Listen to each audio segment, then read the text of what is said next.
आप सही भक्तों को राधे राधे।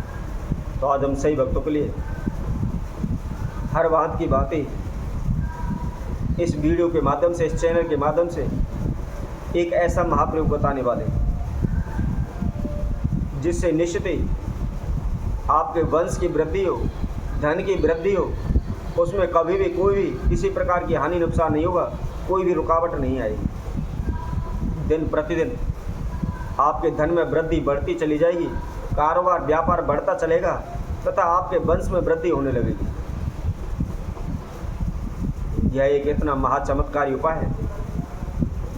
आप सभी को जानकारी के लिए मैं बता देता हूँ कि हमारे वंश की वृद्धि केतु के कारण होती है।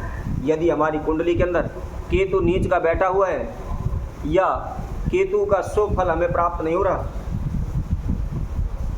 या केतु हमें अच्छे परिणाम नहीं दे रहा है, तो निश्चित ही हमारे वंश की वृद्धि रुक जाती है। क्योंकि शास्त्रों में भी इसका वर्णन है, केतु कुलस्य उन्नति, यानी केतु के द्वारा हमारे कुल की, हमारे वंश की उन्नति होती है। कई बार क्या है, कई भक्त सज्जनों के रिश्ते हो जाते हैं, शादी हो जाती है, परंतु कई कई साल तक उन्हें संतान का सुख नहीं मिल पाता। वह इधर उधर भटकते रहते हैं, ब्राह्मणों के पास जाते हैं, ज्योतिषी के पास जाते हैं, अपनी कुंडली हस्तरेखा इत्यादि दिखाते हैं, उसके लिए वह पूजा भी करवाते हैं, अनुष्ठान भी करवाते हैं। कई लोग पितृ दोष बताते हैं, पितरों के जाप कराते हैं, नारायण बलि कराते हैं, पिंडदान कराते हैं, तर्पण कराते हैं, फिर भी उन्हें कोई सफलता नहीं हासिल होती है तो वह डॉक्टरों के पास भी जाते हैं, डॉक्टरों से अनेक तरह से इलाज करवाते हैं, लेकिन फिर भी उनके वंश में वृद्धि नहीं हो पाती, उन्हें संतान का सुख नहीं मिल पाता। तो इसके लिए आपको क्या करना है, केतु को किस प्रकार प्रसन्न करना है तथा ऐसा कौन सा उपाय है जिससे केतु हमारे वंश की वृद्धि करे, हमारे धन धान में वृद्धि करे, इसी से संबंधित जानकारी इस वीडियो के माध्यम से आज हम सभी के समक्ष रखेंगे। जो भी भक्त सज्जन इस चैनल के माध्यम से हमसे जुड़े हुए हैं वह सर्वप्रथम हमारे इस चैनल को सब्सक्राइब करें, लाइक करें तथा कमेंट बॉक्स में जाकर के राधे राधे अवश्य लिखें। आप सभी की जानकारी के लिए मैं यह बता देता हूँ, यदि कोई भी व्यक्ति श्रद्धा भक्ति भाव के अनुसार संपूर्ण विश्वास के साथ इस प्रयोग को कर लेता है तो निश्चित ही उसके कभी भी संतान सुख में जो भी बाधाएं आ रही हैं वह शीघ्र दूर हो जाएंगी। निश्चित ही उसके धन धान में वृद्धि होने लगेगी, कारोबार व्यापार तेजी से दौड़ने लगेगा। तो आपको करना क्या है, किस विधि अनुसार करना है, इसकी संपूर्ण जानकारी हम आपको बताते हैं।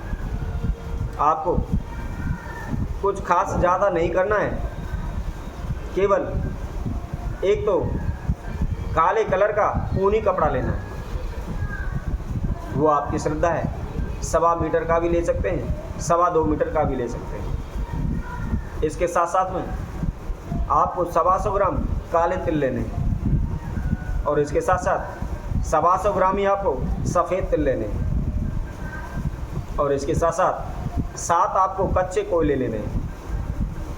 कोयले आप सभी जानते हैं, यदि कहीं आपको मिलते नहीं हैं, दुकान पर नहीं मिलते हैं या आपको कहीं पता नहीं है कहाँ मिलते हैं, तो आप घर पर ही किसी भी लकड़ी को जला करके उसके कोयले बना सकते हैं। 7 कोयले लेने और इन सभी को जो आपने ऊनी कपड़ा लिया हुआ है उसके अंदर बांध लें, इसकी पोटली बना लें।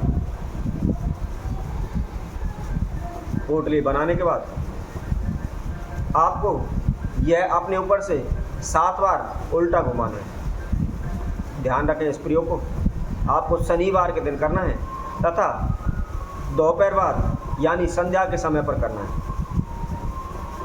आप 4 से 7 के बीच में किसी भी समय पर आप इसको प्रयोग को कर सकते हैं। यदि किसी की कुंडली में केतु दशा चली हुई है या केतु शुभ फल प्रदान नहीं कर रहा है या केतु के कारण हमारे जीवन में अनेकों प्रकार की समस्याएं आ रही हैं, हमारे परिवार में तनाव झगड़ा रहता है, हमारे वंश में वृद्धि नहीं हो रही है, इस प्रकार की समस्या जिस किसी व्यक्ति के हैं, जिस किसी भक्त सज्जन के हैं, वह सभी इस उपाय को कर सकते हैं।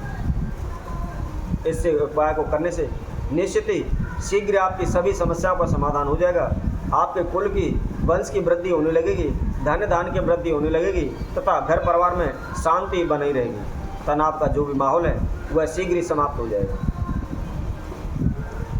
तो आपको क्या करना है, उस पोटली को अपने ऊपर से 7 बार उल्टा उतारते हुए कहीं भी जंगल में एकांत जगह पर चले जाएं और जहाँ भी आपको मदार का वृक्ष दिखाई दे उसके पास जाकर के उसका एक खड्डा खोद लें और खड्डे के अंदर जो आप पोटली लेकर गए उसको दबा दें। ध्यान रखें, इस प्रयोग को करते समय कोई भी आपको देखे नहीं, कोई भी टोके नहीं, आपको चुपचाप करना है, चुपके से इस प्रयोग को करना है। अब उस पोटली को उस गड्ढे के अंदर दबा करके ऊपर से मिट्टी डाल दें, मिट्टी से ढक दें। ढकने के बाद आप चुपचाप अपने घर आ जाएं, पीछे की ओर मुड़ कर ना दें और आकर के उन्हें दोबारा से शुद्ध जल से अच्छी तरह से स्नान कर लें तथा उसके अंदर गंगा जल डाल लें। गंगा जल डाल करके स्नान करें और दिन छिपने के बाद एक तेल का दीपक लेकर के उसको अपने ऊपर से उल्टा 7 बार घुमा करके जहाँ भी अपने घर का मेन गेट है उस मेन गेट के पास उसको आप जला दें। परंतु ध्यान रखें, जो जोत का मुख होता है वह बाहर की तरफ करना है, अपने घर की तरफ न करें। तो ऐसा करने से निश्चित ही यदि किसी भक्तजन के संतान सुख में कमी आ रही है, उनके बाधा रुकावट आ रही है, तो निश्चित ही शीघ्र ही दूर हो जाएगी। शीघ्र ही उनके धन धान में वृद्धि होगी। घर में जो भी तनाव उच्चाटन रहता है वह शीघ्र दूर हो जाएगा। तो इसी तरह हम आपसे भक्तों के लिए और अन्य वीडियो के माध्यम से आप सभी के समय को उपस्थित होंगे। तब तक के लिए सभी भक्तों को इस सुंदर ज्योतिष चैनल की तरफ से सभी को राधे राधे।